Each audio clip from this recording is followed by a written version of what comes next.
Abhishek Kumar SRS। आज हम लोग स्टार्ट करने जा रहे हैं इलेक्ट्रोकेमिस्ट्री का लेक्चर नंबर 10।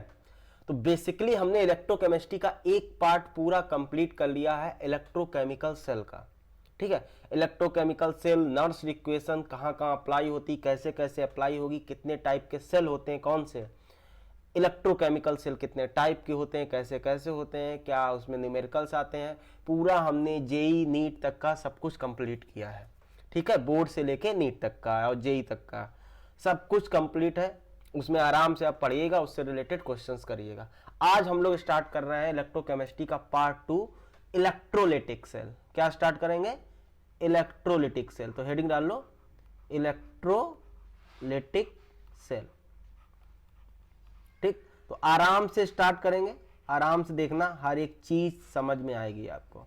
इलेक्ट्रोलिटिक इससे इंपॉर्टेंट टॉपिक है, हर साल क्वेश्चन आता है और बहुत आसान क्वेश्चन आता है। तो देखो, सबसे पहले इलेक्ट्रोलिटिक सेल होते क्या है ये देखते हैं। ठीक है, तो लिख लो फिर समझते हैं। लिखो, cell in which process of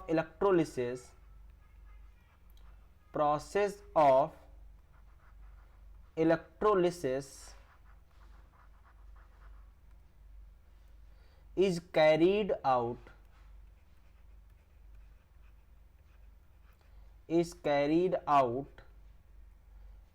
is known as electrolytic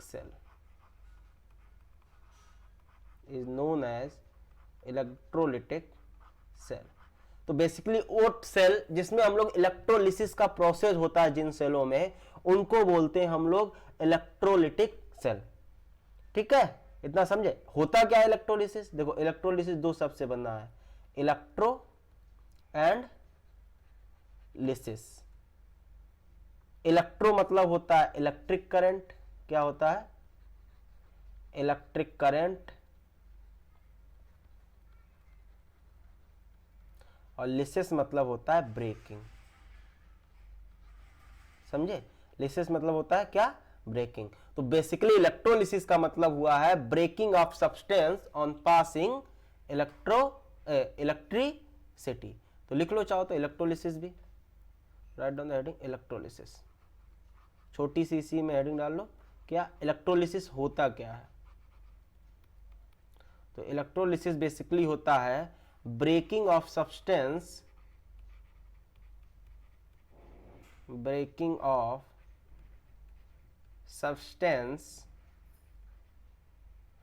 on passing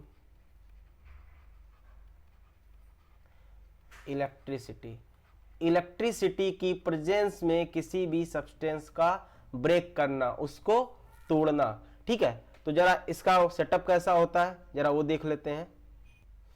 तो देखो किस तरह होता है इलेक्ट्रोलिटिक सेल। जरा देखो, ये हमारा कंटेनर है, ये आपका क्या है? एनोड है, और राइट हैंड साइड आपका क्या होता है? कैथोड होता है। बात समझना एकदम, बिल्कुल झेलना नहीं। ठीक है, ये आपका क्या है? एनोड है, ये आपका कैथोड है। एनोड आपका क्या करता है? एनोड आपका नेगेटिव टर्मिनल होता है, तो ये बैटरी के पॉजिटिव टर्मिनल से जोड़ दिया जाता है। एक मिनट, थोड़ा कलर चेंज कर लेते हैं। तो एनोड आपका बैटरी के पॉजिटिव टर्मिनल से जोड़ता है, और कैथोड आपका बैटरी के निगेटिव टर्मिनल से जोड़ता है। ठीक, अब ये क्या है? आपकी बैटरी है। क्या है? ये आपकी बैटरी है। ये आपका उसका पॉजिटिव टर्मिनल है, ये इसका निगेटिव टर्मिनल है। ठीक है, तो ये क्या करता है? इलेक्ट्रिसिटी पास करता है। ठीक है, सर्विस ऑफ करंट या सोर्स ऑफ करंट है। ये क्या है? सोर्स ऑफ करंट है। ठीक है, तो ये क्या सोर्स ऑफ करंट क्या हो सकता है? बैटरी हो सकती है, कोई भी बैटरी हो सकती है। ठीक है, ज्यादातर। अब ये आपका एनोड है, इलेक्ट्रोड क्या हो सकता है? ये एनोड है आपका। क्यों? लेफ्ट हैंड साइड आपका एनोड होता है, और ये इलेक्ट्रोड कौन सा है? ये आपका इलेक्ट्रोड जो है वो कैथोड है। क्या है? कैथोड है। बात समझना एकदम ध्यान से। ये आपका एनोड हो गया, ये आपका कैथोड हो गया। एनोड पे क्या होता है? ऑक्सीडेशन। ऑक्सीडेशन मतलब लॉस ऑफ इलेक्ट्रॉन। कैथोड पे क्या होता है? रिडक्शन। क्या होता है? रिडक्शन। रिडक्शन मतलब गेन ऑफ इलेक्ट्रॉन। बात समझ रहे हो कि नहीं? ये आपका एनोड है, ये आपका कैथोड है, ठीक है। अब सुनो, इसमें क्या पड़ा होगा कंटेनर में? इलेक्ट्रोलाइट, ठीक है। क्या पड़ा होगा? इलेक्ट्रोलाइट। कुछ इस तरह से इलेक्ट्रोलाइट भरा होगा। इलेक्ट्रोलाइट में क्या होंगे? आपके कैटायन होंगे और क्या होंगे? आपके एनायन होंगे। क्या होंगे? कैटायन होंगे आपके और एनायन होंगे। अब ये इलेक्ट्रोलाइट किस फेज में हो सकता है? या तो ये मोल्टन फेज में होगा या फिर एक्वस फेज में होगा। किस फेज में होगा? ध्यान से समझना, या तो मोल्टन फेज में होगा या एक्वस फेज में होगा। मोल्टन फेज मतलब प्योर बट लिक्विड स्टेट में। एक्वस फेज मतलब वाटर की प्रेजेंस में, वाटर भी उसमें अवेलेबल है, ठीक है ना। और ये जो हमारा है ब्लू कलर का, ये है हमारा इलेक्ट्रोलिटिक टैंक। क्या है? Electrolytic tank. तो ध्यान से समझना, इलेक्ट्रोलिटिक टैंक होता है। ये बेसिकली नॉन कंडक्टिंग वायर होता है, नॉन कंडक्टिंग मटेरियल का बना होता है। किसका बना होता है? Container made up of non conducting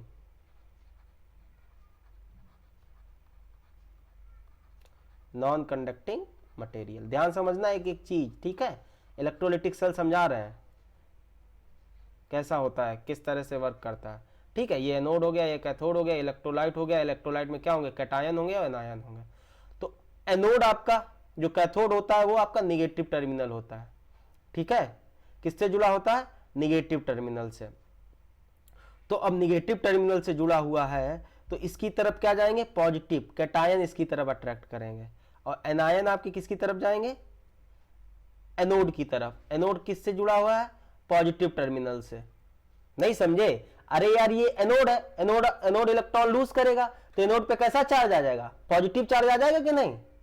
अरे यार तुम लोग समझते ही नहीं हो। एनोड इलेक्ट्रॉन लूज करेगा तो एनोड पे पॉजिटिव चार्ज आ गया। अब इस पे पॉजिटिव चार्ज आ जाएगा तो एनायन कैसे? Negatively charge. तो एनायन किधर जाएंगे? एनोड की तरफ। सिमिलरली कैथोड इलेक्ट्रॉन गेन करेगा। कैथोड पे क्या होगा? रिडक्शन।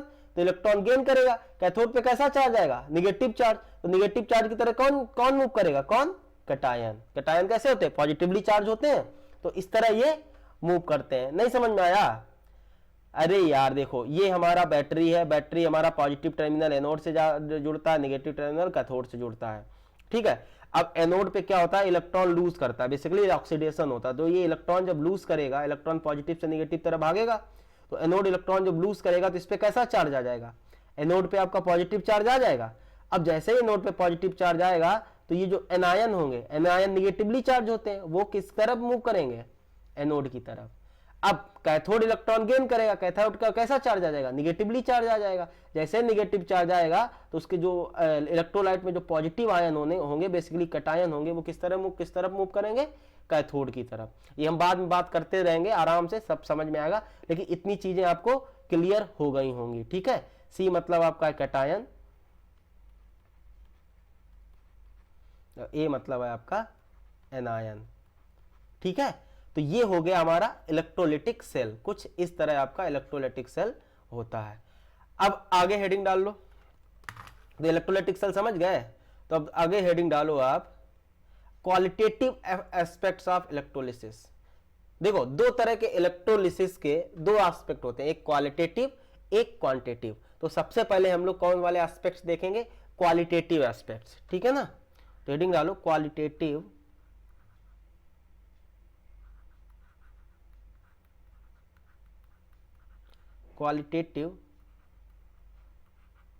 aspect of electrolysis, ठीक है। क्वालिटेटिव एस्पेक्ट ऑफ इलेक्ट्रोलिसिस क्या होता है? क्वालिटेटिव एस्पेक्ट्स लिख लेते हैं, फिर समझाते हैं। To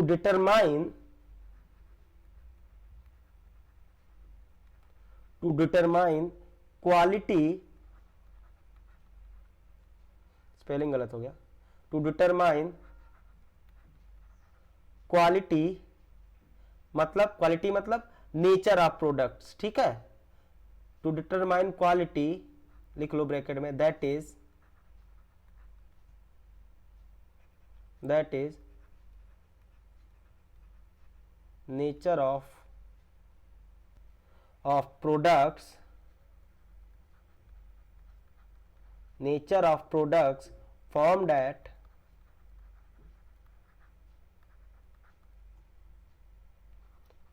anode and cathode during electrolysis। तो देखो क्वालिटी हमें डिटरमाइन करनी है किसके, जो प्रोडक्ट हमारा फॉर्म हो रहा है एनोड पे, कैथोड पे, कब, जब इलेक्ट्रोलिसिस प्रोसेस होता है। और क्या करना है, as well as analyse reaction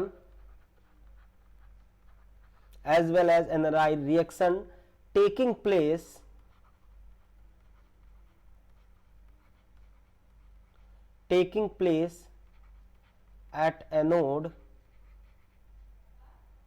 and cathode. तो बेसिकली क्वालिटेटिव एस्पेक्ट में हम लोग देखते हैं कि क्वालिटी क्या है प्रोडक्ट की जो एनोड पे और कैथोड पे बन रहा है, और कौन कौन सी रिएक्शंस हो रही हैं और किस तरह से हो रही हैं एनोड और कैथोड में। तो ये पूरा एक एनालिसिस, एक पार्ट हो जाएगा इसका, किसका, इलेक्ट्रोलिटिक सेल का, जिसमें हम लोग अलग अलग प्रोडक्ट्स देखेंगे, अलग अलग रिएक्शंस देखेंगे। दूसरा होता है क्वांटिटेटिव एस्पेक्ट्स, तो वो हम इसके बाद डिस्कस करेंगे। वो बेसिकली उसमें हम लोग देखते हैं कितनी क्वांटिटी एनोड पे जा रही, कितनी क्वांटिटी कैथोड पे जा रही, उसमें हम लोग लॉस वगैरह पढ़ेंगे। तो ये आपको समझ में आ गया होगा क्वालिटेटिव एस्पेक्ट ऑफ इलेक्ट्रोलिसिस होता क्या है और इसमें हम लोग क्या करेंगे। अब नेक्स्ट हेडिंग डालो, फैक्टर्स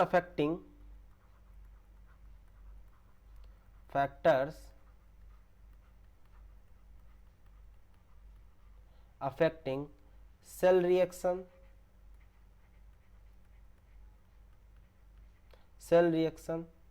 at anode। कौन कौन से फैक्टर एनोड की जो सेल रिएक्शन है उसको अफेक्ट करेंगे, ठीक है ना। तो उन फैक्टर्स के बारे में हम लोग डिस्कस करेंगे। तो एनोड पे जो भी सेल रिएक्शन होगी, कौन कौन से फैक्टर्स अफेक्ट करेंगे उसकी बात करेंगे। तो पहली जो आपका फैक्टर है, फर्स्ट वन है नेचर ऑफ इलेक्ट्रोलाइट।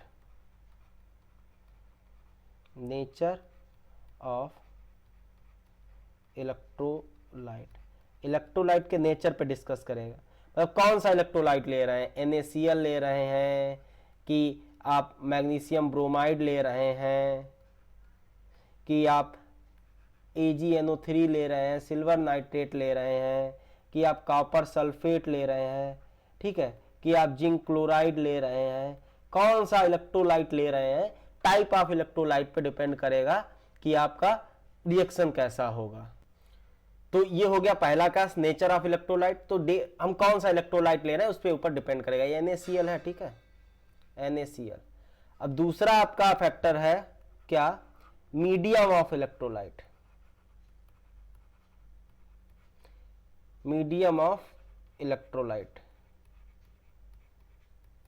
इसमें बेसिकली हम लोग किस तरह का इलेक्ट्रोलाइट ले लिया, वो किस तरह का ले रहे हैं, मोल्टन ले रहे हैं कि एक्वस ले रहे हैं। जैसे अगर आपको मोल्टन लेना है, जैसे मोल्टन NaCl लेंगे, मतलब प्योर NaCl, सिर्फ NaCl है, वो लिक्विड स्टेट में है। तो इसमें आपके जो आयंस कौन कौन होंगे, वो आपके Na+ होंगे और Cl- होंगे। बात समझना है एक मिनट। और यहीं पे अगर हम लोग एक्वस NaCl ले लेंगे, एक्वस NaCl मतलब पानी की प्रेजेंस में कौन, सोडियम क्लोराइड, तब आपके आयंस कौन कौन होंगे, तब आपका Na+ भी होगा आयंस में, Cl- भी होगा, H+ भी होगा, OH- भी होगा और वाटर भी होगा। समझ में आ रहा है कि नहीं भाई। एक्वस NaCl लोगे तो उसमें वाटर भी है, वाटर डिसोसिएट भी होगा, कुछ तो होगा डिसोसिएट, तो उसमें H प्लस भी होंगे और OH माइनस भी होंगे, और NaCl तो डिसोसिएट होता ही होता है 100%, तो उसमें Na प्लस भी होगा और Cl माइनस भी होगा। तो उसके अकॉर्डिंग डिपेंड करेगा कि एनोड पे क्या होगा या सेल रिएक्शन कैसे होंगी। समझ में आ रहा है कि नहीं? पक्का? तो देखो, ठीक है। अब जो थर्ड फैक्टर आता है आपका चार्ज डेंसिटी। क्या आता है? Charge density. Charge density phloem during electrolysis. तो देखो, चार्ज डेंसिटी कैसी होगी, कैसा चार्ज होगा, कितनी क्वालिटी में या कितनी मात्रा में चार्ज हो रहा है, चार्ज का डेंसिटी कैसा है, वो हम आगे डिस्कस करेंगे कैसे डिपेंड करता है। लेकिन हाँ, जब डाइल्यूट H2SO4 लेंगे, इसमें थोड़ा अलग केस आता है, तो ये वाला केस आप याद रखना, ठीक है। अभी हम बता देंगे कैसे, जो अब आएगा केस तो बता देंगे, लेकिन हाँ, डाइल्यूट H2SO4 वाला केस आप याद रखना, ठीक है ना। तो ये हो गया अब चार्ज डेंसिटी पे।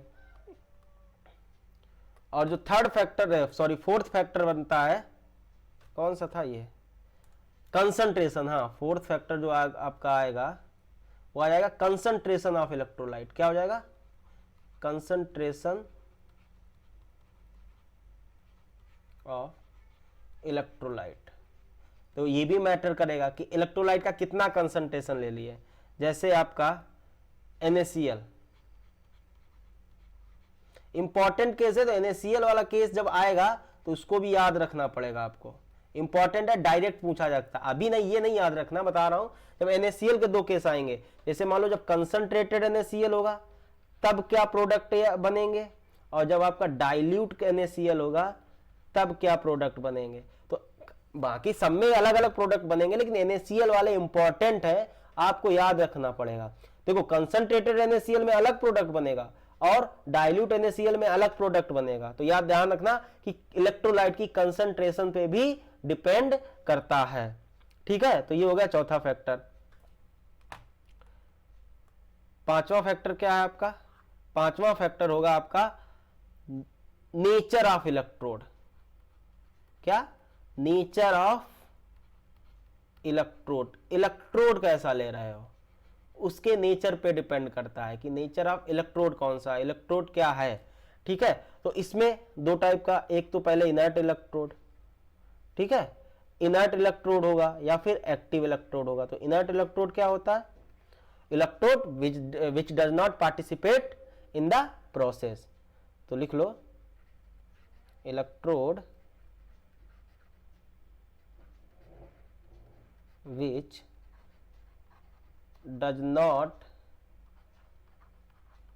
participate in the process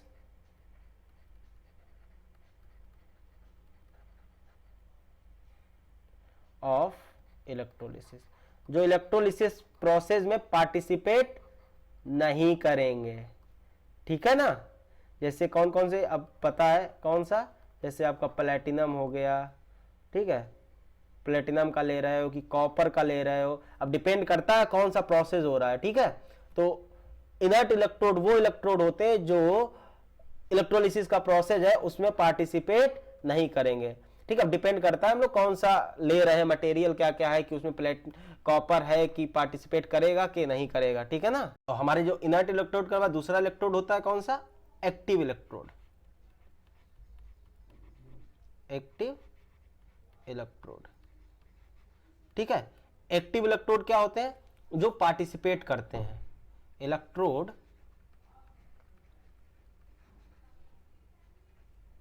which participate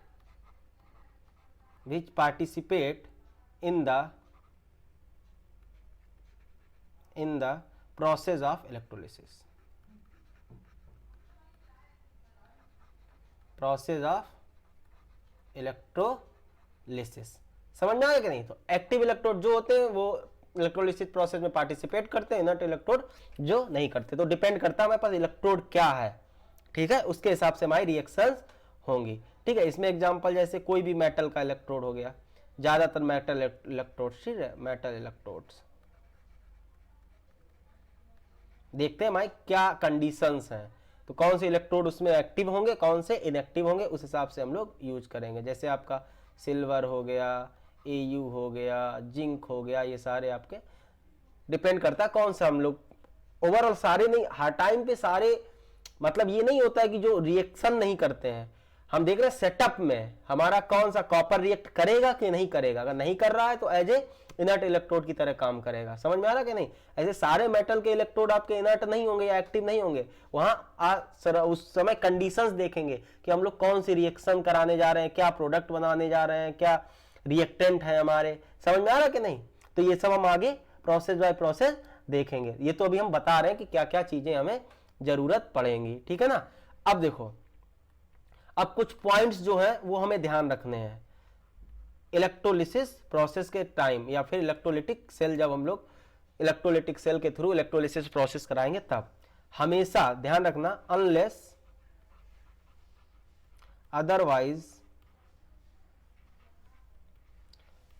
otherwise mentioned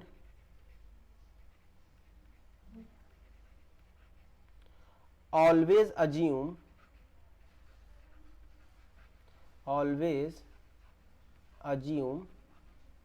platinum electrode. तो जब तक मेंशन ना हो या दिया ना गया हो तब तक हम लोग हमेशा अज्यूम करके चलेंगे जो इलेक्ट्रोड है हमारा काहे का है, प्लेटिनम का इलेक्ट्रोड है। पहला पॉइंट ध्यान रखना।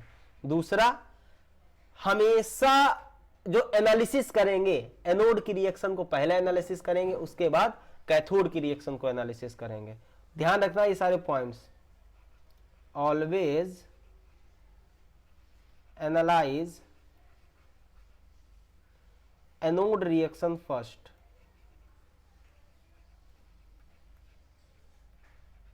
तो एनोड को रिएक्शन को पहले एनालाइज करेंगे और कैथोड की रिएक्शन को बाद में एनालाइज करेंगे।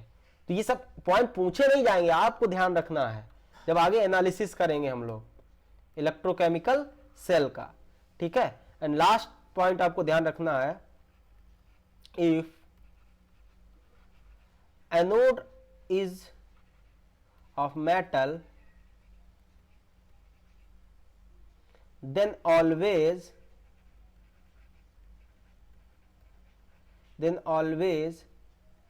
that metal will oxidize at anode irrespective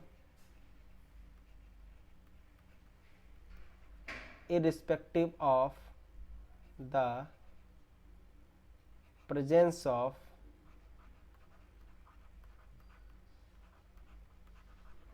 other ion. तो इस पॉइंट का मतलब यह है, अगर कोई मेटल का anode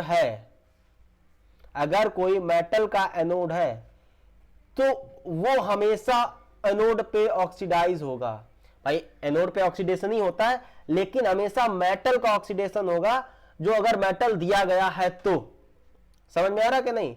irrespective of the presence of other ion की जगह पे सबसे पहले जो ऑक्सीडेशन होगा वो मेटल का ऑक्सीडेशन होगा। ये बात हम आगे दिखाएंगे कैसे, अगर मेटल दिया गया है तो। अगर वो मेटल बेसिकली अगर बता रहे हैं कि एक्टिव इलेक्ट्रोड हुआ है, वो एनोड का जो मेटल है वो पार्टिसिपेट कर रहा है रिएक्शन में या इलेक्ट्रोलिसिस प्रोसेस में, तो उसी का ही ऑक्सीडेशन होगा इररिस्पेक्टिव ऑफ अदर आयंस की। कभी कभी एक से ज्यादा आयन आ जाते हैं ना एनोड साइड, तो किसका ऑक्सीडेशन होगा ये हम आगे डिस्कस करेंगे। एक कटायन आया या एक अनायन आया, ठीक है, एनोड साइड एक कटायन आया तो चलो ठीक है। अगर एक से ज्यादा आ गए तो किसका ऑक्सीडेशन होगा? तो उन किसी वो आयंस का नहीं होगा, जो मेटल का इलेक्ट्रोड होगा, जो मेटल का एनोड होगा, उसका ऑक्सीडेशन होगा। अभी आप सिर्फ लिख लो, आगे अभी हम इस पॉइंट का यूज करेंगे तब आपको ज्यादा समझ में आएगा, ठीक है। इतना क्लियर। अब हम देखेंगे क्या, इलेक्ट्रोलिसिस देखते हैं कुछ सॉल्ट्स की, ठीक है। तो सबसे पहले हम लोग केस 1 लेंगे।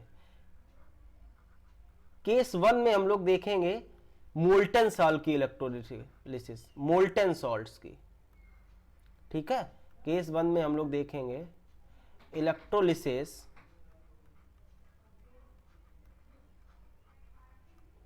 Of molten salts. Molten salts का इलेक्ट्रोलिसिस देखेंगे। मोल्टेन सॉल्ट मतलब pure salt in state of liquid. इसकी खास बात क्या होती है, इसमें एक ही कैटायन होता है और एक ही एनायन होता है। जब भी मोल्टेन सॉल्ट्स का इलेक्ट्रोलिसिस होता है एक ही कैटायन होगा, एक ही एनायन होगा। ठीक है, तो हम लोग मोल्टेन सॉल्ट में दो तीन हम लोग सॉल्ट देखते हैं कैसे किया जाता है, इंपॉर्टेंट।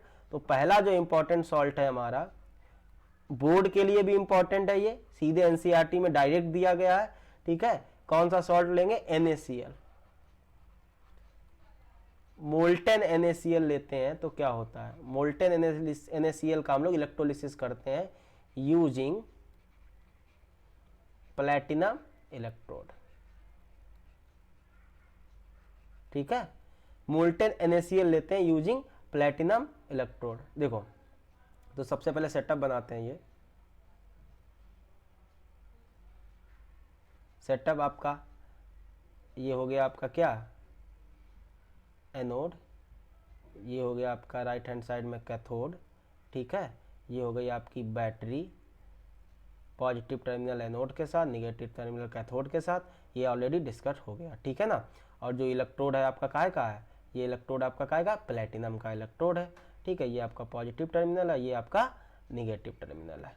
ओके, अब देखो बात आती है यहाँ पे इलेक्ट्रोलाइट। इलेक्ट्रोलाइट क्या है हमारा, हमारा इलेक्ट्रोलाइट है मोल्टेन NaCl। कैसा है, NaCl। तो उसमें क्या क्या होगा, Na+ होगा और Cl- होगा। इसके अलावा तो और कुछ होगा नहीं। ठीक है, ये हमारा है कैथोड। देखो ऐसे ही एनालिसिस करनी है। ये है हमारा एनोड।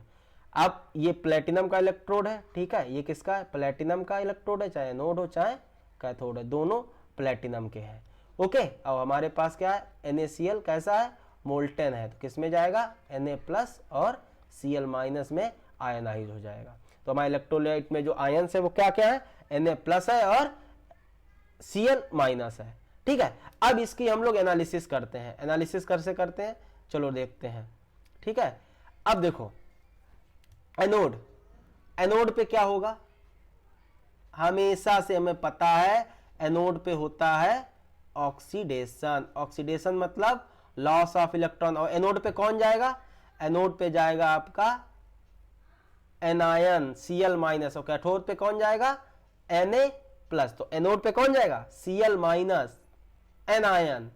समझ में आ रहा, ये बात हमने पहले ही बताई थी। तो Cl- का क्या होगा, एनोड पे है तो इसका होगा ऑक्सीडेशन। तो Cl-, ठीक है, Cl- इलेक्ट्रॉन लूज करेगा, कहां जाएगा, Cl2 में +2 इलेक्ट्रॉन, तो 2 Cl-। ये हो गया एनोड पे ऑक्सीडेशन होगा किसका, क्लोरीन आयन का, Cl- का। ठीक है, अब देखो कैथोड पे क्या होगा, कैथोड पे होगा reduction.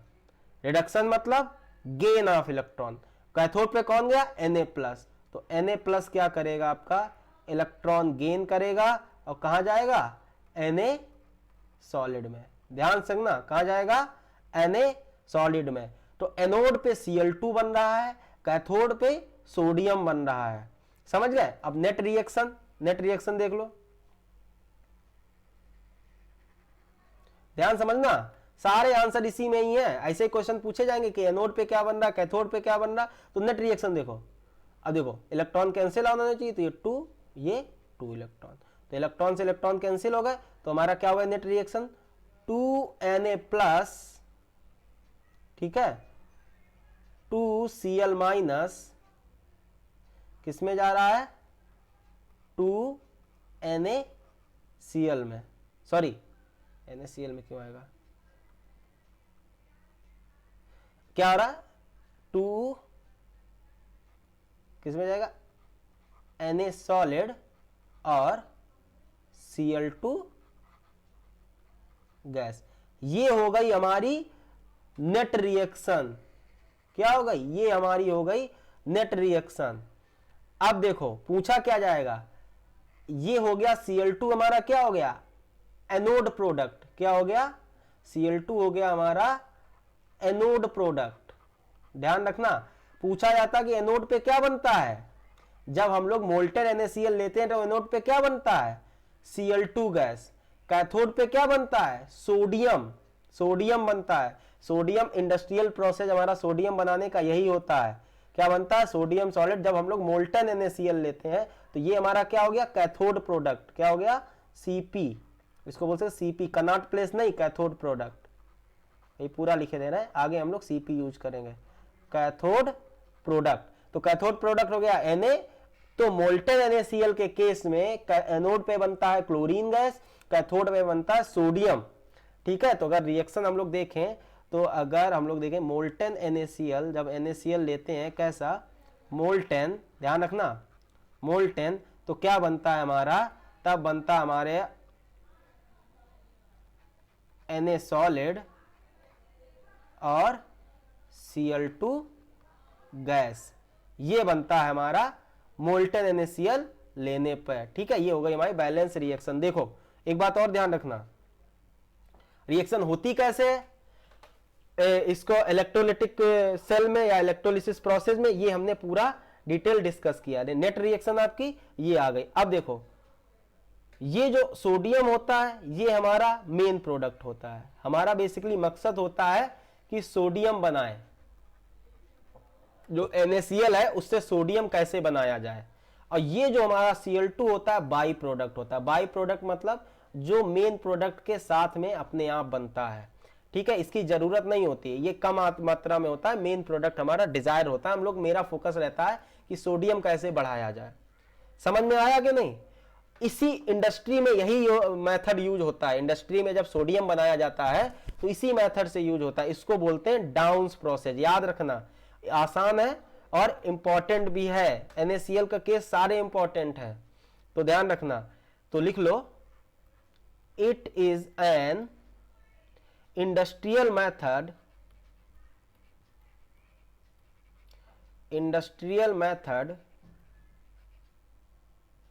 for preparation of sodium known as कौन सा प्रोसेस, डाउन्स प्रोसेस। तो इसको बोलते हैं हम लोग डाउन्स प्रोसेस, ये पॉपुलर नेम है। ठीक है, डाउन्स प्रोसेस जो इंडस्ट्री में सोडियम बनाने का जो प्रोसेस होता है वो किस प्रोसेस से होता है, डाउन्स प्रोसेस से। बेसिकली इसमें कैसा सोडियम क्लोराइड लेते हैं, मोल्टेन सोडियम क्लोराइड लेते हैं। और क्या प्रोसेस होता है, मोल्टेन सोडियम क्लोराइड लेते हैं जिसमें Na+ और Cl- होता है। जो आपका कैटायन होता है वो आपका कैथोड की तरफ जाता है, जो एनायन होता है वो एनोड की तरफ जाता है। ठीक है, एनोड पे उसका ऑक्सीडेशन हो जाता है, कैथोड पे रिडक्शन हो जाता है। ठीक है, तो इस तरह हमें नेट प्रोडक्ट पता चलते हैं। ठीक है ना, एनोड पे हमारा इस केस में Cl2 बनता है और कैथोड पे हमारा सोडियम बनता है। और सोडियम ही हमारा यहाँ पे मेन प्रोडक्ट होता है। कैसा प्रोडक्ट होता है, मेन प्रोडक्ट। जो Cl2 होता है वो हमारा बाई प्रोडक्ट होता है। तो ये आपका हो गया पहला process, molten NaCl using platinum electrode. बहुत आसानी से है, बहुत आसान है, बहुत अच्छे से ध्यान रखना, आपको समझ में भी आ गया होगा, कुछ भी याद करने वाली चीज नहीं है। ठीक है, अगला जो केस आता है हमारा, अगला जो हम लोग लेंगे सेकेंड केस। ठीक है, ये है आपका, मान लो मोल्टेन MgBr2 मैग्नीशियम ब्रोमाइड। ठीक है, वही यूजिंग प्लेटिनम इलेक्ट्रोड। अगर इलेक्ट्रोड नहीं दिया गया है तो प्लेटिनम ही इलेक्ट्रोड लेते हैं, ये बात हम पहले ही बता चुके हैं। ठीक है, यूजिंग प्लेटिनम इलेक्ट्रोड। तो देखो, अब इसका पूरा प्रोसेस नहीं बताएंगे, आपको समझ में आ गया होगा। हमारे पास क्या होगा, MgBr2 होगा कैसा, मोल्टेन। MgBr2 होगा कैसा, मोल्टेन। तो आयनाइज हो जाएगा किसमें, Mg2+ में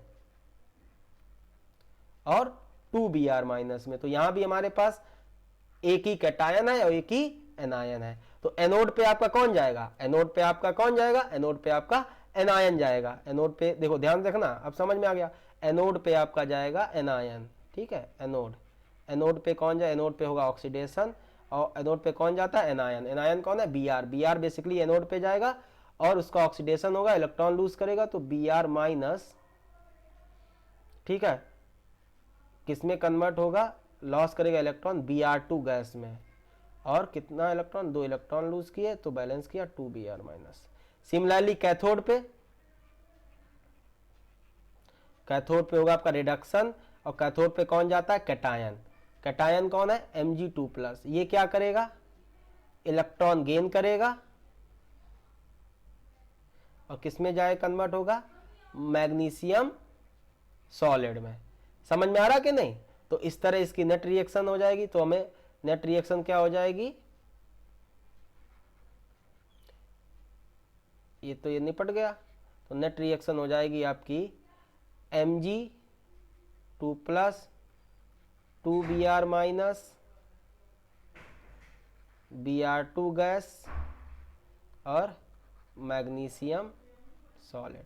तो इस केस में आपका ये हो गया आपका कौन सा, एनोडिक प्रोडक्ट, और ये हो गया आपका क्या, कैथोडिक प्रोडक्ट। और ब्रोमीन, तो हमारा जो डिजायरेबल अमाउंट, जो डिजायरेबल प्रोडक्ट है, ठीक है, वो आपका मैग्नीशियम है, और ये ब्रोमीन गैस आपका बाय प्रोडक्ट हो गया। अब प्रोसेस बिल्कुल जो सेल प्रोसेस होगा बिल्कुल सेम, जो ऊपर मोल्टेन NaCl लिया था वैसे ही सेम आप मोल्टेन मैग्नीशियम ब्रोमाइड लेंगे, ठीक है ना। ऐसे ही आप मोल्टेन एल्युमिनियम क्लोराइड भी ले सकते हैं, ठीक है, उसको भी देख लेते हैं, ठीक है। अब जो ये समझ में आ गया तो एल्युमिनियम क्लोराइड अपने आप लिख लोगे। चलो देखते हैं, ठीक है। अगला थर्ड केस ले लेते हैं आपका,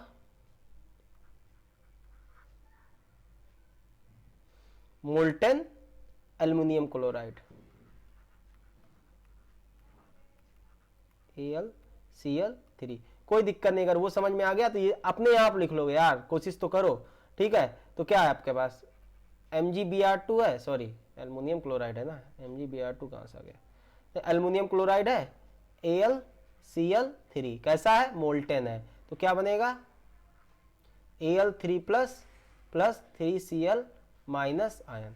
अब देखो एनोड पे क्या होगा, एनोड पे जाएगा आपका कौन, एनोड पे जाएगा एनायन, और उसका क्या होगा, ऑक्सीडेशन। तो ऑक्सीडेशन किसका हो जाएगा, यहाँ पे ऑक्सीडेशन हो जाएगा क्लोरीन का अगेन। तो Cl माइनस, ठीक है, 3Cl माइनस किसमें चला जाएगा, Cl2 गैस में होगा, और 3 इलेक्ट्रॉन लूज करेगा क्योंकि वो 3 गेन करेगा, ठीक है। ये सब आपको अपने मन से करना पड़ेगा, कोई दिक्कत नहीं। तो हो जाएगा ये 3/2Cl2। अब देखो कैथोड पे क्या होगा, कैथोड पे होगा आपका रिडक्शन, ठीक। अब कैथोड पे रिडक्शन हो जाएगा, basically gain of electron, reduction मतलब गेन ऑफ इलेक्ट्रॉन होता है ना, और रिडक्शन किसका होगा, एल्युमिनियम का। तो Al3+ क्या करेगा, 3 इलेक्ट्रॉन गेन करेगा और क्या बना लेगा, एल्युमिनियम सॉलिड। बात समझे कि नहीं। अब तो ये हो गया आपका, यहां पे ये हो गया क्लोरीन, हो गया अगेन आपका कैसा, एनोडिक प्रोडक्ट, और एल्युमिनियम हो गया आपका कैथोडिक प्रोडक्ट। तो मोल्टेन वाले बहुत आसान है, आप एक सीख जाओ, बाकी जितने भी मोल्टेन के इलेक्ट्रोलिसिस प्रोसेस है सब कर लो। जो होगा एनोड पे आपका आ जाएगा एनायन, कैथोड पे आ जाएगा आपका कैटायन, कैथोड पे उसका रिडक्शन करा दो, एनोड पे उसका ऑक्सीडेशन करा दो, अपने प्रोडक्ट घर ले जाओ, ठीक है। आसान है, बहुत मजे से आराम से कर सकते हो। अगर एक आप समझ गए तो बाकी भी आप कर ले जाओ। मजा तो आती है जब आप एक से ज्यादा आयंस वाला पढ़ते हो, एक्वस सॉल्ट वाला पढ़ते हो, जिसमें आपका कैटायन एनायन उसके आपके सॉल्ट के भी होते हैं, ठीक है, और वाटर के भी होते हैं, H+ का भी होता है, OH- का भी होता है। एक से ज्यादा आपके पास 2 से ज्यादा आयंस होते हैं, एक से ज्यादा कैटायंस होते हैं और एक से ज्यादा एनायंस होते हैं। वहां पे मजा आता है, वहां पे क्वेश्चन भी बहुत अच्छे अच्छे कंपटीशन में बनते हैं। ये तो बोर्ड लेवल का सीधा है, आराम से सीधे पूछ लेता है, ठीक है ना। तो अब हम लोग स्टार्ट करेंगे एक्वस सॉल्ट का इलेक्ट्रोलिसिस। ये तो अभी हमने मोल्टन सॉल्ट का, एक्वस सॉल्ट का हम लोग नेक्स्ट टर्न पे स्टार्ट करेंगे। लेकिन हाँ, उससे पहले कुछ चीज याद कर लो। तो सबसे पहले एक बात ध्यान रखो, एन फैक्टर। इस चैप्टर में एन फैक्टर का जरूरत पड़ेगा। तो एन फैक्टर बेसिकली क्या होता है, अब अगर मार्क करें तो किसी भी सब्सटेंस का 1 मोल कितने इलेक्ट्रॉन गेन या लूज कर रहा है, इलेक्ट्रोलाइट में, ठीक है, जो आयनिक कंपाउंड होते हैं उनका 1 मोल कितने इलेक्ट्रॉन गेन या कितने इलेक्ट्रॉन लूज कर रहा है, बस। तो अगर आयंस के लिए बात करें, फॉर आयंस के लिए बात करें तो एन फैक्टर क्या होगा, एन फैक्टर जो होगा वो उसका चार्ज होगा, ठीक है, कितना चार्ज उस पे है। आप परेशान ना हो, इन्हीं का ही जरूरत पड़ेगा। और फॉर गैसेस के लिए जो हमारी इस चैप्टर में जनरली गैसेस यूज होंगी उनके लिए आप यूज कर लो, याद कर लो, सॉरी। अगर हाइड्रोजन गैस होगी और आपको ऑक्सीजन मिलेगी और Cl2 देखने को मिलेगी इस चैप्टर में, ठीक है, तो इनके जो एन फैक्टर्स हैं आप याद कर लो तो आपको काम आएगा, ठीक है ना। तो इसका जो एन फैक्टर है, एक मिनट, हाइड्रोजन का जो एन फैक्टर है जब आएगा, हाइड्रोजन का एन फैक्टर होता है आपका 2, कितना होता है एन फैक्टर 2। ऑक्सीजन का जो एन फैक्टर होता है वो होता है 4, क्या होता है 4। और क्लोरीन का जब भी गैस पड़े तो उसका एन फैक्टर 2। ये आप ध्यान रखना, ठीक है। ये मोस्ट कॉमनली यूजिंग गैसेज हैं, most commonly using gases, commonly using gases इस चैप्टर में, ठीक है। तो आप इनकी ध्यान कर लो तो काफी हेल्प मिलेगा आपको। वैसे एन फैक्टर होता क्या है, किसी भी सब्सटेंस का 1 मोल कितने इलेक्ट्रॉन गेन या लूज कर रहा है, आप ऐसे ध्यान कर सकते हो, किसी भी सब्सटेंस का 1 मोल कितने इलेक्ट्रॉन गेन या लूज कर रहा है। इस चैप्टर में आपको आयंस मिलेंगे, आयंस का एन फैक्टर, उन पे कितना चार्ज है। और अगर गैसेज मिलेंगी तो मोस्ट कॉमनली आपको हाइड्रोजन, ऑक्सीजन या क्लोरीन गैस मिलेगी, ठीक है ना। तो उनका एन फैक्टर आपका 2, 4 और 2 है, ठीक है ना। और वैसे एन फैक्टर होता क्या है, किसी भी सब्सटेंस का 1 मोल कितने इलेक्ट्रॉन गेन या लूज कर रहा है। तो नेक्स्ट टर्म पे हम लोग डिस्कस करेंगे case 2, electrolysis of aqueous salt. यही इंपॉर्टेंट है, इससे ही अच्छे अच्छे क्वेश्चन बनते हैं और इसी में ही अच्छे कॉन्सेप्ट यूज होते हैं, ठीक है। तो आज की क्लास यही खत्म करते हैं। ओके क्लास, मिलते हैं नेक्स्ट क्लास में। Thank you class.